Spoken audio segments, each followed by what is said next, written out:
Relax.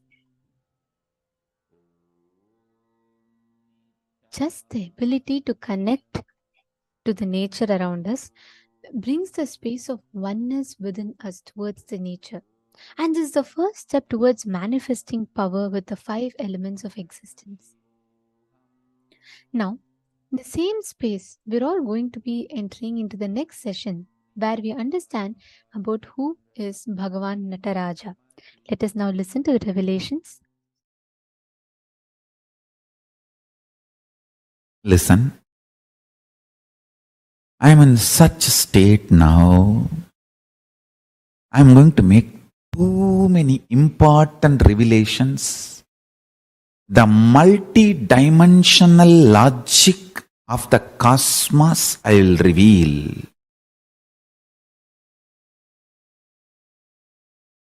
Surely the binary logic cannot understand what I am trying to tell. Binary logic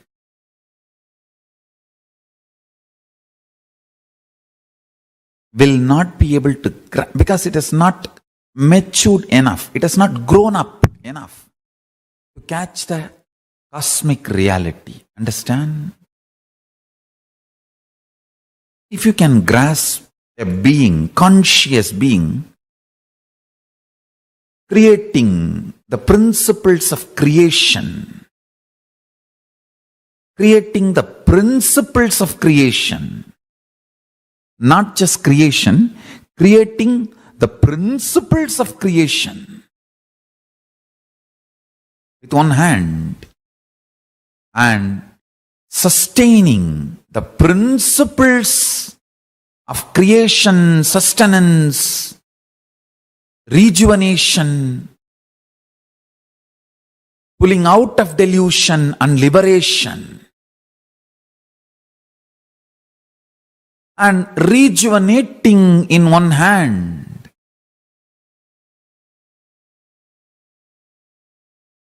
the principles of creation, principles of sustenance, and principles of rejuvenation, and principles of pulling out of delusion, and principles of liberation.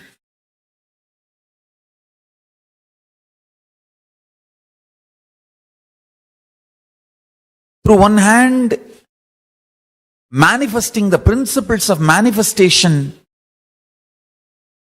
manifesting the principles of sustenance, principles of rejuvenation, principles of pulling out of delusion, and principles of liberation. Through the other hand, sustaining, not just sustaining what is created, sustaining principles of creation and principles of sustenance. Other hand, not just destroying or rejuvenating even the principles of rejuvenation. And through the thrown up leg, liberating, and the leg which is pressing the demon, Muyalaka, pulling beings out of delusion. Not just pulling beings alone out of delusion, pulling even the principle of creation, maintenance out of delusion. And with the leg which is thrown up in the air, giving liberation not just to the beings, even to the principle of creation, maintenance, rejuvenation.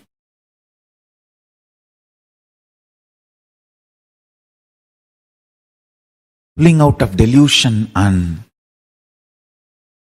liberation. Doing all this not only without stress, in ecstatic dance.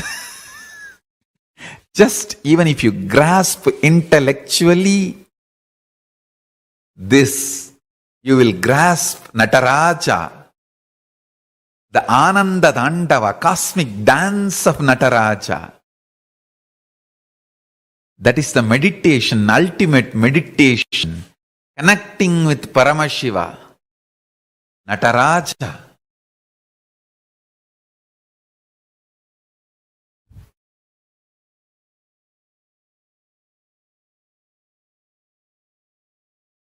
Ananda Tandava, bliss dance, Nataraja, who manifested from Ishana space of Ishana face, Phase, face, space. Listen carefully. All the other four, Satyojata, Vamadeva, Satyojata, Agora, Vamadeva, Tatpurusha, all these other are FACES, faces, and PHASES, spaces of Paramashiva. Ishana is face, space, space. FACE, PHASE, SPACE, all three. Chidambara. From the Ishana space, Nataraja manifests. Nataraja is the liberating principle. Mukti Tattva. Understand?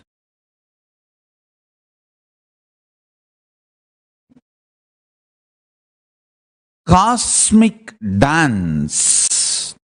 Mukti Tattva of Nataraja. Cosmic dance of Nataraja.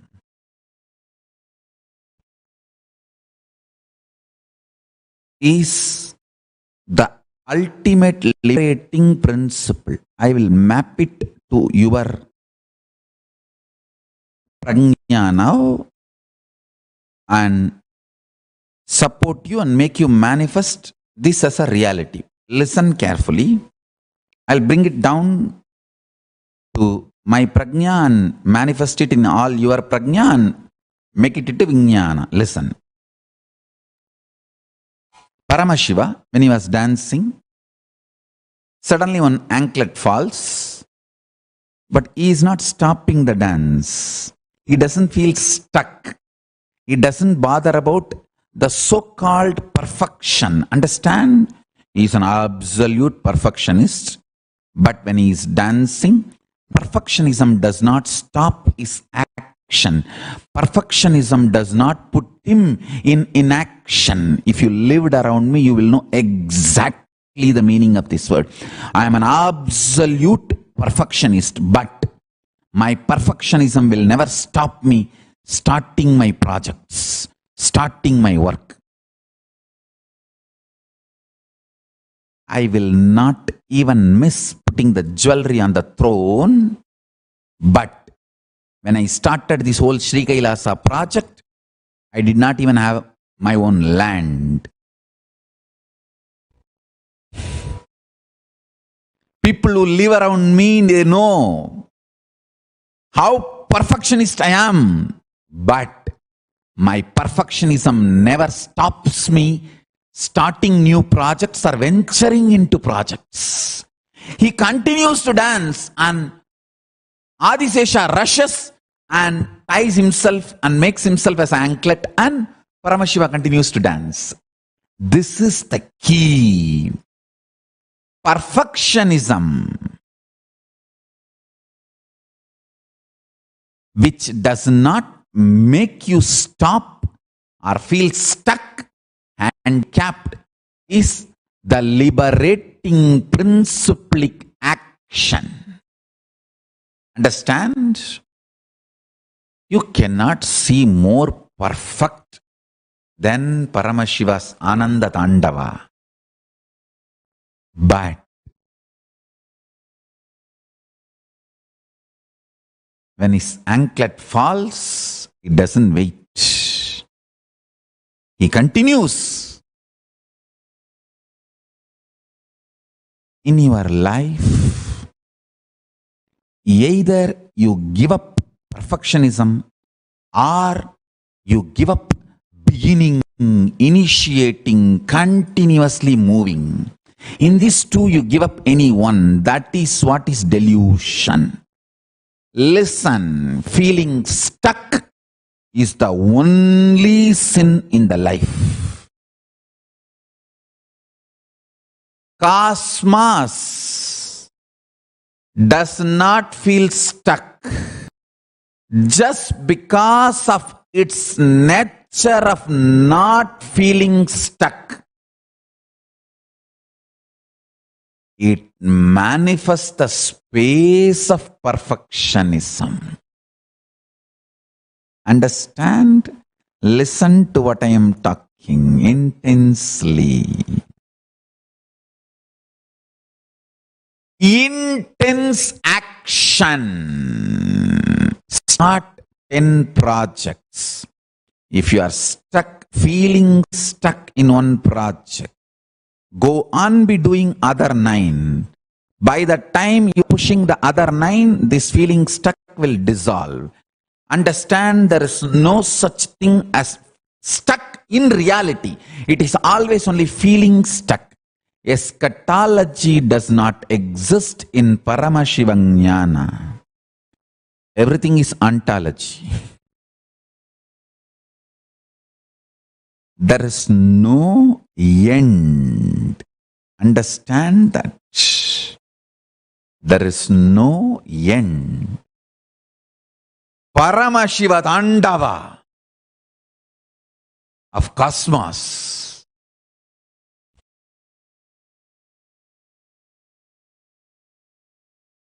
Its perfection is because it doesn't get stuck. Stop feeling stuck. Stop being stuck. You will manifest perfectionism. Understand?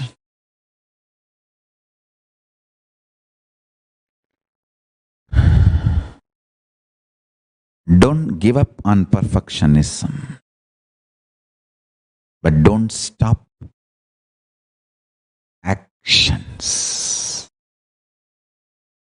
Binary logic teaches you, if you want to be perfect, start late after preparing everything. Multidimensional logic teaches you, only by your action you will reach the perfection. You will manifest the perfection. Do not give up on perfection, but do not stop acting. Understand? enlightenment is ultimate, not final. It is constant happening.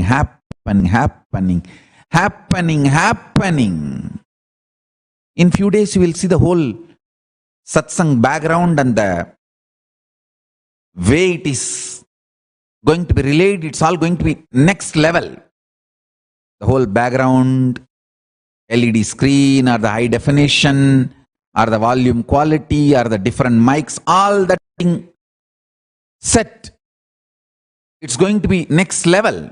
But I don't wait for all that to get set and then start the satsang. Then I'll never be able to start. I know the great Shiva Bhuta Ganas work around me. I just start the dance by its intensity. Perfection to perfection to perfection to perfection manifests. Not imperfection to perfection. No. Perfection to perfection to perfection to perfection to perfection to perfection manifests. Listen carefully. Always be like Nataraja doing Ananda Tandava, not bothered about one anklet falling.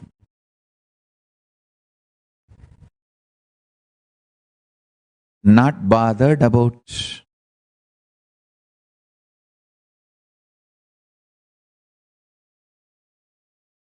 some musical instruments less. Let Ananda be your fuel. Nithyananda be your fuel. Start the cosmic dance. Start the cosmic dance. Start the cosmic dance. I tell you,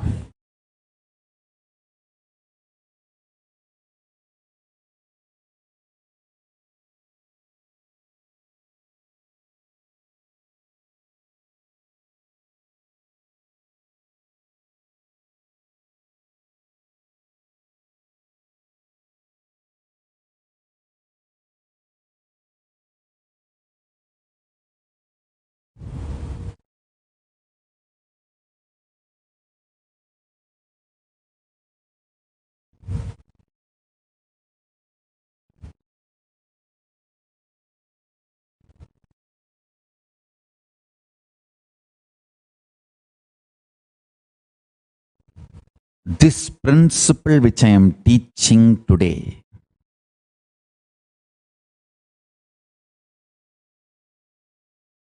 always manifest ultimate. Don't feel stuck, but know it very clearly, it is not final.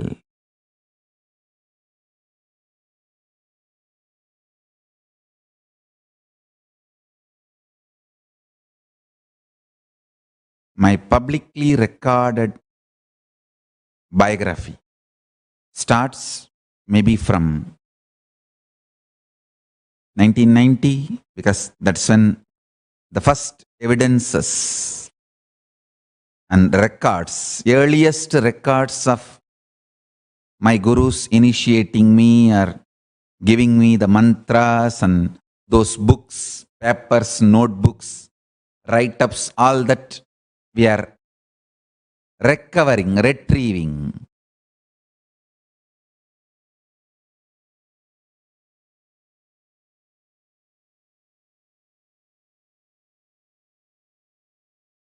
Earliest recorded public life.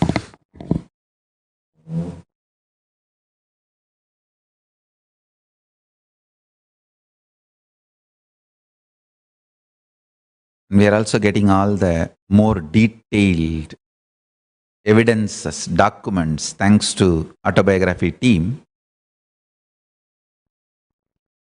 Understand, now everything looks so perfect, but I did not wait for perfection.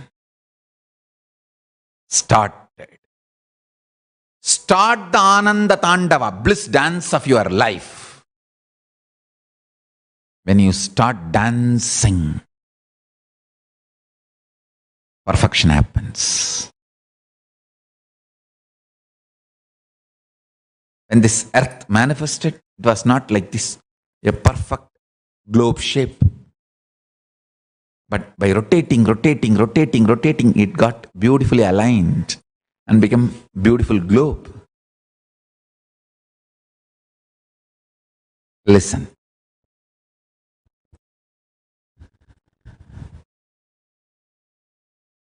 When I look back into my life, how Arunagiri Yogeshwara has installed this powerful cognition into my system.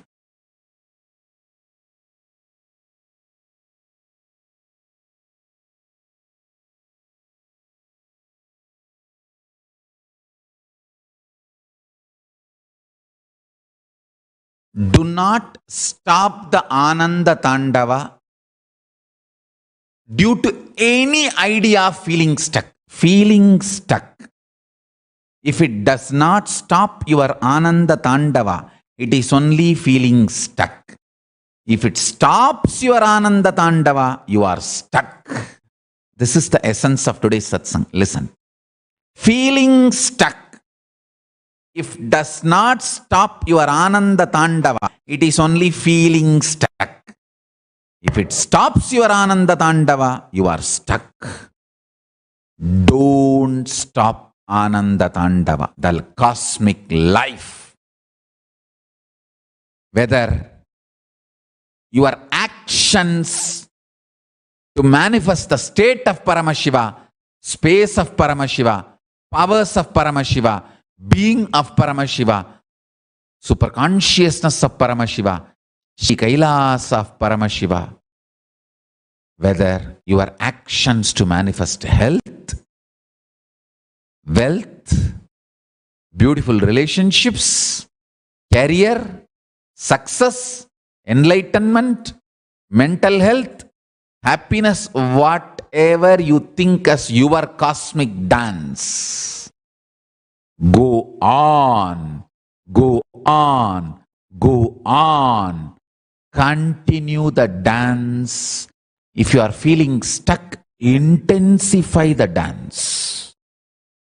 That feeling stuck will disappear. If you stop the dance, slow down the dance, and feeling stuck will become stuck. Dangerous. Feeling stuck is delusion. Stuck is death.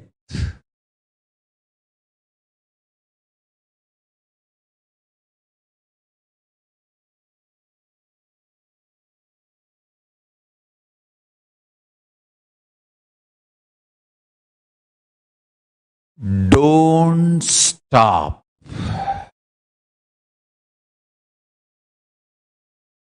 Let Nithyananda be the source of your life and be highly active. You will become life positive, and all the perfectionism of Paramashiva will manifest through you. Understand the epistemology of Paramashiva Jnana. Epistemology is a branch of philosophy that investigates the origin, nature, methods, and limits of human knowledge. Feeling stuck is the worst thing binary logic does to you.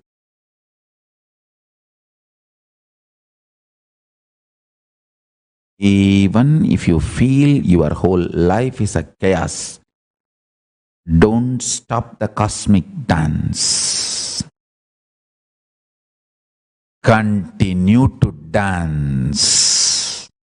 Manifest, manifest, manifest. Continuing to dance. Nitya is the brand of Nithyananda. understand one thing. Do not be stuck in anything.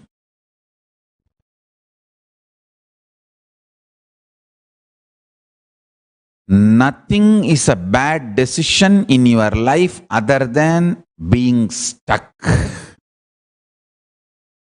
Being stuck is only delusion, only trobhava, only negativity.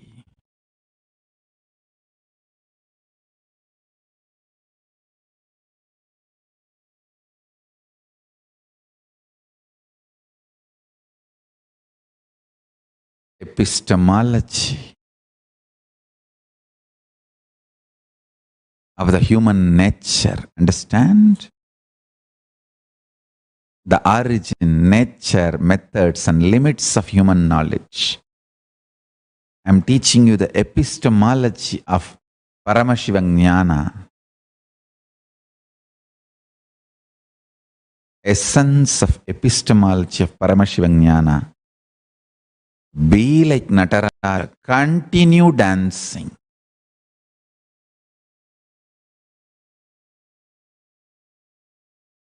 Continue dancing. Continue dancing. Be Nitya, eternal.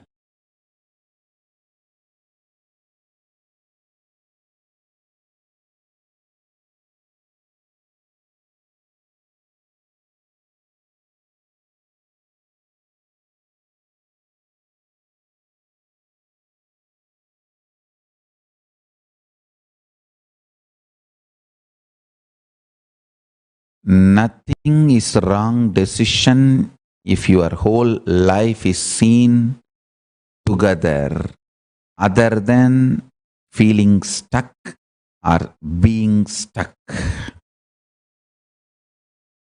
Nothing is wrong decision.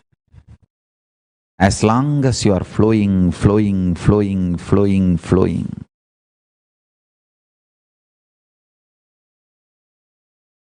Nothing is a wrong decision. As long as you are flowing, flowing, flowing.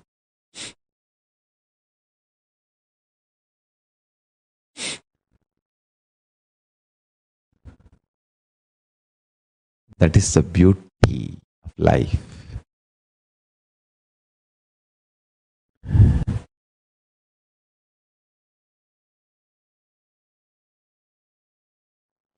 Paramashiva assumes form at many times, comes to earth for various reasons, and even goes and stays inside the civilization, inside the earth.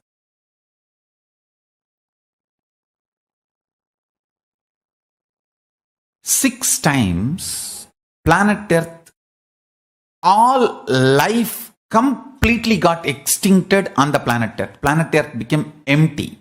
No life. 6 times this has happened from the time Earth is formed.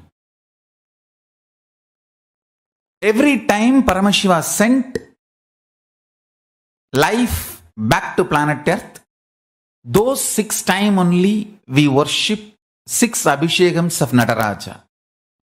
Those exact 6 astrological times when Paramashiva sent life back to planet Earth from Kailasa, those 6 times only, please understand, 5 times complete extinction and 6th time he has sent and we are still here. And 6 times he sent life, superconsciousness back to planet Earth.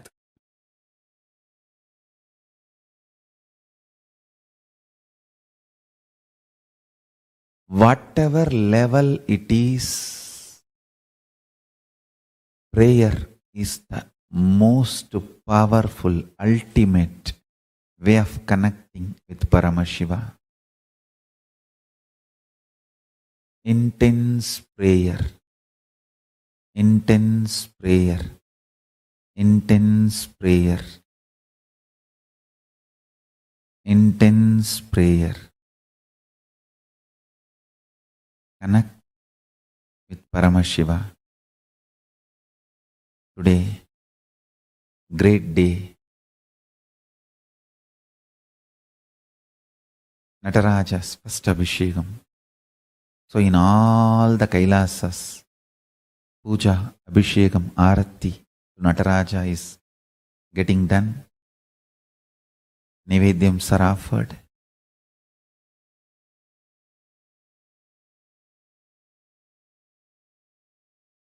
Let's connect with Nataraja, receive his blessings.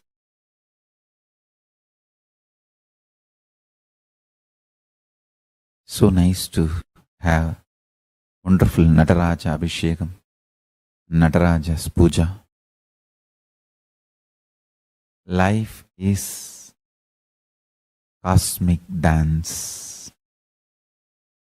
Life is cosmic dance.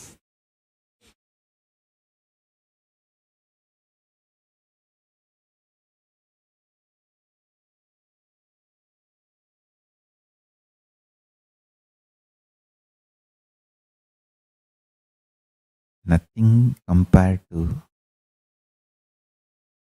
the beauty of cosmic dance, the highest, most powerful principle or most powerful manifestation of Paramashiva is Nataraja. Literally doing Panchakritya with bliss. Let's meditate on that form. Nataraja. Connect with Nataraja.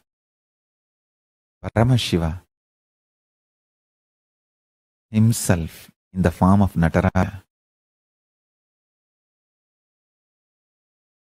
Let's connect. And this is the boon for all my disciples. You will experience Nataraja now. First, let us connect with him. Nataraja is real. He is the cosmic dance. And he is the cosmos. Connect with him. Let's connect with him. With the Mahavakya. All my disciples will experience Nataraja now.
So beautifully Swami explained to us about first not feeling stuck, not feeling stuck, and how the cosmic dance of Nataraja does not get stopped no matter what. He does not stop his Ananda Tandava. And today, all of us are going to be experiencing that Ananda Tandava, the cosmic dance of Paramashiva. And this is the mystic Tattva in all our lives. Yeah.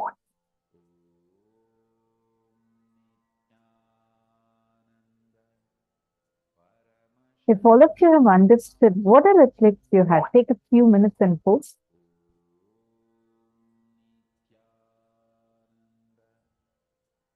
I request everyone take a few minutes and share with us what did you understand? What are the clicks you have?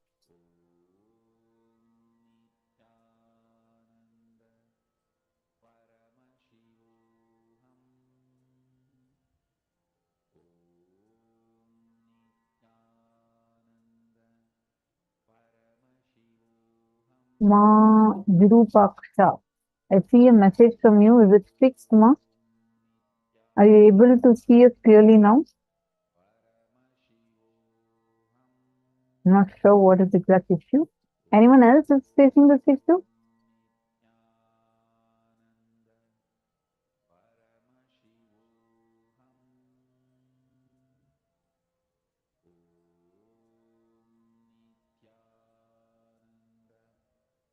Oh, you see us, but we are not able to see you. Try turning on the camera now. Our support desk team would help turning on your camera. Okay. Listen carefully. This Mukti Tattva of Nataraja, the Ananda Tandava, oh my God, just seeing Swamiji's life, like literally no matter what, Swamiji would not stop. Swamiji would not stop. He would go on and on and on doing whatever his mission is. He would go on doing it without feeling stuck, without stopping, even when Jesus is not there. When in 2003 or 2002, when Swamiji came newly to Adi Kailasa, at that time it was a forest.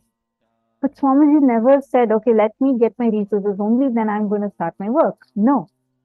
Swamiji just started and continued. Same thing. When so much of persecution and attack is happening, he never said, okay, right now this is the situation, so I'm not going to be able to continue the services. Did you all know? Actually, when Swamiji left from Adi Kailas and the Mahakailasa work started, Swamiji did not have any food to eat, nowhere to go, and his life was at risk. The assassination attempts became so brutal, where the assassins jumped into Swamiji's quarters. And it was such a very difficult situation. For days together, Swamiji would not have any food to eat, no place to go to. It was a very difficult situation. At times, only just one apple, just one small fruit. That's it. But in spite of that difficult situation, the most difficult situation, first thing Swamiji did was to ensure, Swamiji said, make sure Tiruvannamale Annadan does not stop. Make sure all the Kailasas are continuing to do Annadan and continuing to do all other services. Wow. Like even the worst attack, worst thing happening to him could not stop him from continuing his Ananda Tandava. Understand resources. People may come, people may go. He will not stop. Worst situations might come. He will not stop. That is the Ananda Tandava of Nataraja, the Mukti Tattva of Nataraja. Explained. If Swamiji would have been stuck with anything, today we will not have Kailasa as we have it. Like how Paramashiva, he's a perfectionist, but he never gets stuck in the name of perfection. Even the most perfect dance of his whole anklet falls. But Adi Shesha comes and rushes to become his anklet. Like Swamiji said, when you are intense about what you want, about what you're having, what you're manifesting, Cosmos will shower you. Cosmos will rush to give you the resource that you are wanting, that you are wanting to experience. Not waiting for perfection, not waiting for something on the outside to change, but going on doing what you need to do is the ultimate, I should say, the understanding, the cosmic bliss, experiencing the Ananda Tandava of Nataraja. Actually, the very form of Nataraja, like Swamiji was explaining, performing the Pancha Krityas simultaneously, spontaneously, and synergetically. He performs the Pancha Krityas, does not wait for anything. And he does not pause for anything from outside to change. That is the Mukti Tattva of Nataraja. This is the principle. Mayasura is in his leg. The whole, the delusion is in his leg. But he gives liberation even to that phase. Like Swamiji said, when it comes to liberation, it is not FACE and PHASES. It is also SPACE, space. So it's phase, and space. All the three things put together makes that component of Mukti Tattva, the principle of liberation.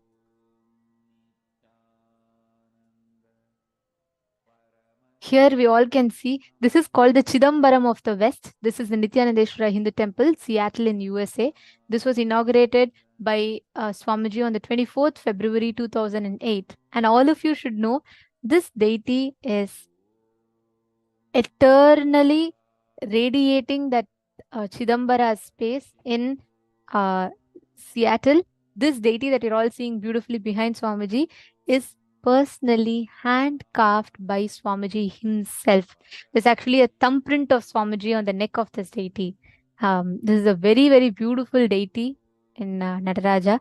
And this is carved directly by Swamiji.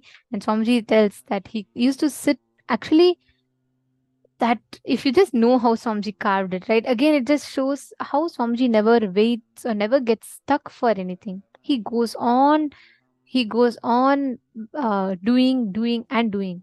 He would not even have his meals, nothing. He will just sit along with the people who are doing the deity carving in the shed, and he would do it.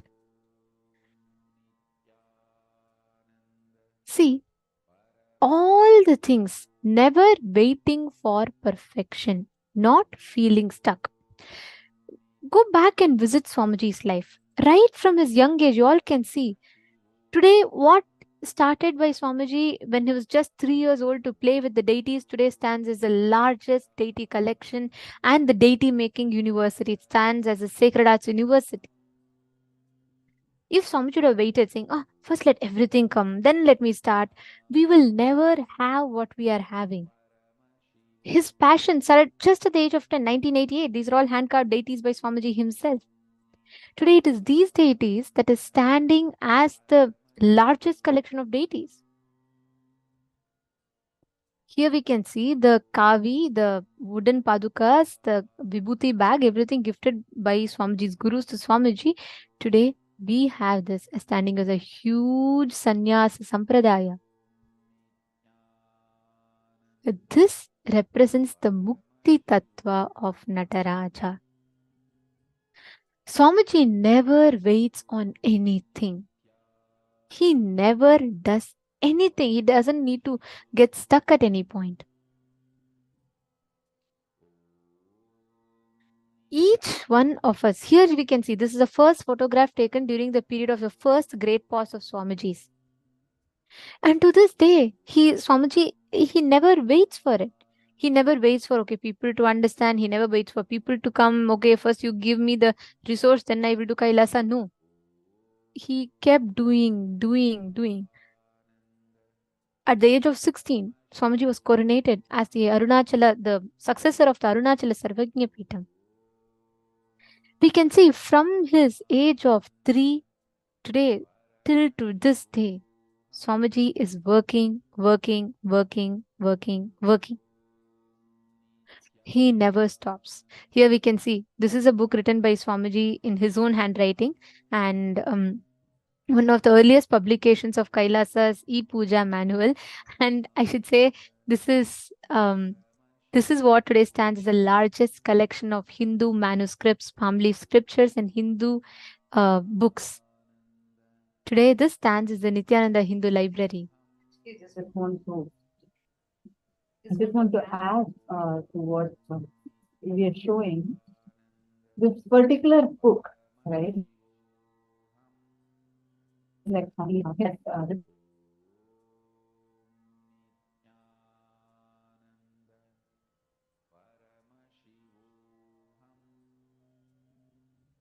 written it. Book that Swamiji himself had written. This is a handwritten book, and actually, this is a puja manual that Swamiji had himself written it.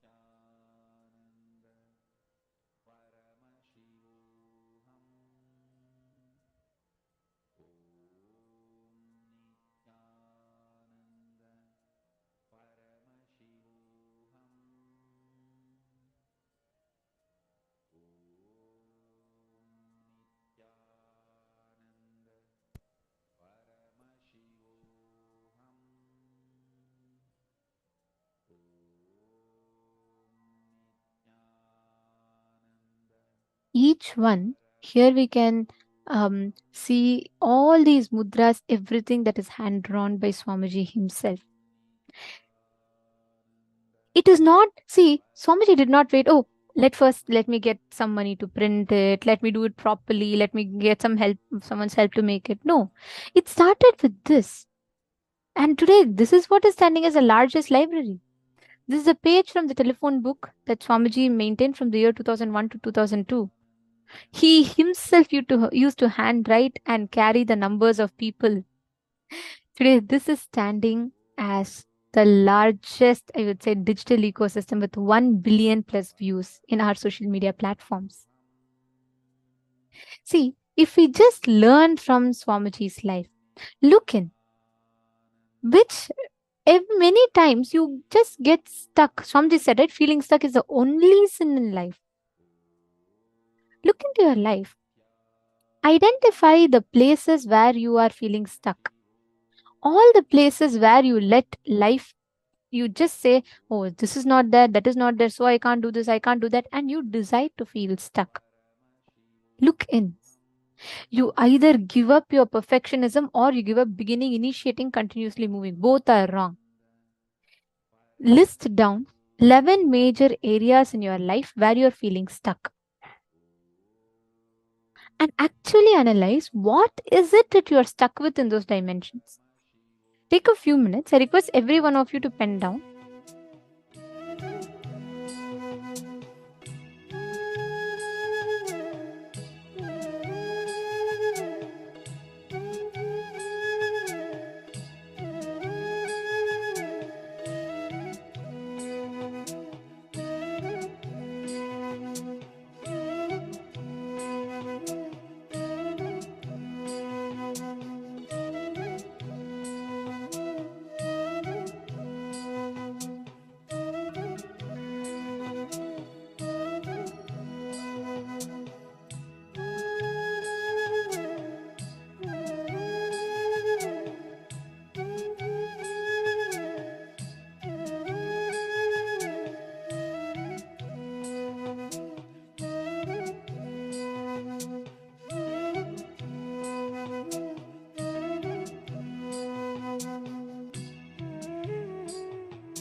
In each aspect that you have written down, in the next step, write down what is the intense action you're going to take to break free from that feeling stuck pattern. Mark a column right against it and write down what are you going to do to the intense action you're going to take to stop feeling stuck.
Now, in the same space, let us all enter into the next segment, the next part.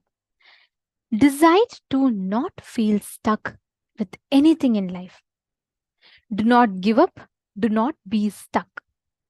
With this decision, I request all the participants here to take a few minutes and please take any object that you want, any lamp, and you're going to light a lamp and you're going to be manifesting the power of increasing or decreasing the flame just by your conscious will. Don't put any effort separately for this. It will just happen on its own. You just need to bring your awareness and do it. Place any lamp in front of you. Make sure there are no strong winds pushing the lamp. Decide now to not be stuck and manifest with intensity. Please, can I request everyone to keep the lamp in front of the camera? Any lamp. See, understand the same principle that you used for wind. Let's say manifesting the power over wind. It's the same principle you're going to use for this also. Just that you're going to be using that space of oneness with the fire element.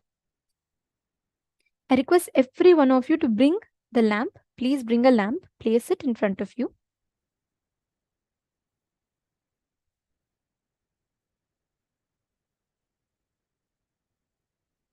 Yes, perfect. Zizig Fang, yeah, that's right. So you can keep the lamp in front of you in such a way it's visible in the camera.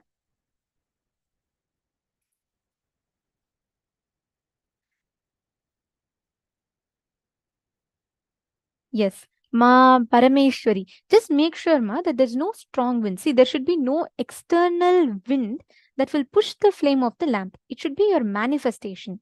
See, listen very carefully. Actually, these elements, there is a Chataragni inside you. Means there's an eternal fire that is inside us, in our stomach, in the form of hunger. Ma Krishna Hetman, yes, you can use a candle also. That's fine. If you have a candle, please use a candle. That's fine. Okay, see you have put the candle. Great. Now, please take a few minutes. First thing you're all going to do is connect with the fire element. What does that mean? When I say connect, what do I mean by that? Just experience that space of friendliness with the fire element.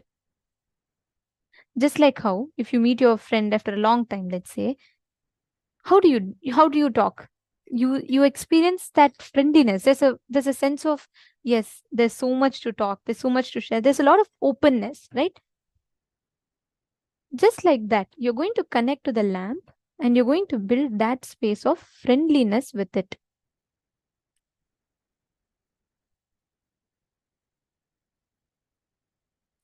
Sincerely actually sit now. You'll all see how the whole manifestation, the experience will happen. And it'll just be so beautiful. You'll experience that shift inside you. You can keep it at enough distance. See, your breath should not turn it off. That's the thing. You should not, like, when you're breathing fast or the fan or even external wind, should not turn it off. It should be purely by your power of oneness. Sit straight. Bring your complete awareness on the flame. Yes, I see many of you have kept Ma Jayanti, Ma Parameshwari, Ma Krista. Come on, the others. Please keep Ma Nada Yoga Priya. Ma Nada Yoga Priya. Just make sure that there's no fan or something that is shaking the wind, Ma. It should just be your third eye, the oneness that will move the wind. Yes. Sorry, that will move the flame. I'm so sorry. Okay, Ma Virupaksha also I see has a lamp.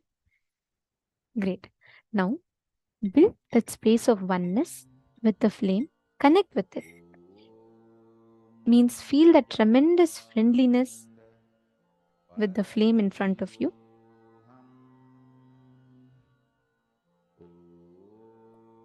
And start manifesting the power. Just speak to it and you will see how beautifully it will start listening to you. Chant the Mahavakya. See, don't do it with pressure. Don't do it like concentration. Just do it with friendliness. That is the key.